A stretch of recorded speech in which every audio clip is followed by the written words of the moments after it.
আব্বাস সিদ্দিকী যেই বলেছে 44টা দেবো, পাড়ায় পাড়ায় গুজুর গুজুর হচ্ছে, আব্বাস সিদ্দিকী যা করছে বিজেপি চলে আসবে। আমাকে চিনিস? হ্যাঁ, এ শরীরে কি খুন আছে জানিস? পৃথিবী চালিয়েছি আমরা, সেই খুন আমাদের শরীরে আছে। শোন, যুবকরা বিশেষ করে মাতাদের শোনো, ভালো করে বোঝো। লাস্টে যখন ওটাতেও পারছে না, লাস্টে বলছে দাদা হুজুরের নামে আব্বাস সিদ্দিকী মিথ্যা বলছে। দাদা হুজুরকে ভালো তো সবাই বাসে, কি আব্বাস সিদ্দিকী ছেড়ে দেবো তো দাদা হুজুর ছাড়বে না বাংলার লোক, ঠিক না বেটি?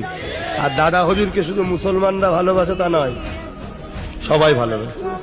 কেন দাদা হুজুর শুধু মুসলমানদের জন্য এসেছে তা নয়, নবী তো আর আসবে না, মুজাদ্দেদ আসে মানুষের জন্য।